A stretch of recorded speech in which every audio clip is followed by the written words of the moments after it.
কথা ধারাবাহিকের আজকের পর্বে দেখা যায় সকালবেলা ঘুম থেকে উঠে অগ্নি কীর্তনের আওয়াজ শুনে সন্দেহ করে বলে আমরা কথার মামার বাড়িতে আছি তো, কিন্তু যখন অগ্নিকে চ্যাংদোলা করে পূজার জায়গায় নিয়ে যাওয়া হয় সেখানে অগ্নি কথার ওপর প্রচন্ড রেগে যায়, বলে তোর এত বড় সাহস, আমি বলছিলাম না আমি আসবো না, তা সত্ত্বেও তুই আমাকে নিয়ে আসলি।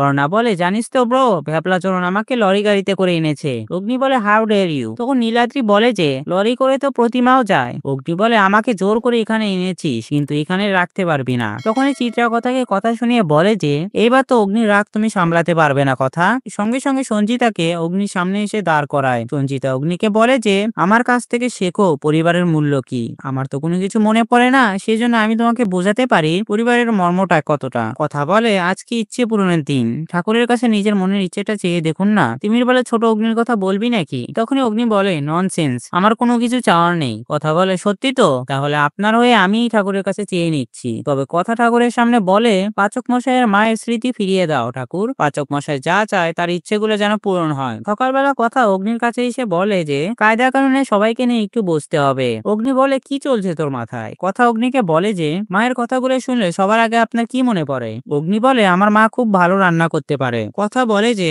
ডক্টর যতদিন আপনার মাকে রেস্ট করতে বলেছিল সেই সময়টা তো পার হয়ে গেছে, এবার তো চেষ্টা করে মায়ের স্মৃতিটা ফিরিয়ে আনতে হবে। অগ্নি বলে মায়ের সবকিছু মনে পড়ে গেলে তো তোকে এখান থেকে চলে যেতে হবে। কথা বলে শুধুমাত্র বন্ধুর পরিচয়ে আমি তো এই বাড়িতে থাকতে পারবো না। মান্ডবী স্যান্ডিদা এরাও তো আপনার বন্ধু, এরা কি আপনার সঙ্গে থাকতে পারে। একসঙ্গে থাকার জন্য তো সেই সম্পর্ক অন্য নাম হয়। অগ্নি অস্থির হয়ে যায় আর কথাকে বলে সকাল সকাল আমার এসব আলোচনা করতে ভালো লাগছে না। কথা বলে যে এসব কথা বললাম বলে আপনি কিন্তু ভাববেন না যে আমি চাই না আপনার মায়ের স্মৃতিটা ফিরে আসুক। ধারাবাহিকের আগামী পর্বে দেখা যায় চিত্রা আড়াল থেকে দাঁড়িয়ে শুনতে পারে যে কথা আর অগ্নি সঞ্চিতা স্মৃতি ফিরে আনতে চাইছে। সেজন্য সঞ্চিতা কোথায় ওষুধ রাখে সেটা চিত্রা দেখে ফেলে আর ভাবে আমি বেঁচে থাকতে তোমার স্মৃতি আর কোনোদিনও ফিরে আসবে না। তো বন্ধুরা ভিডিওটি কেমন লাগলো কমেন্ট করে জানাও, আর এমন গসিপসে আপডেট পেতে আমাদের চ্যানেলটি সাবস্ক্রাইব করুন।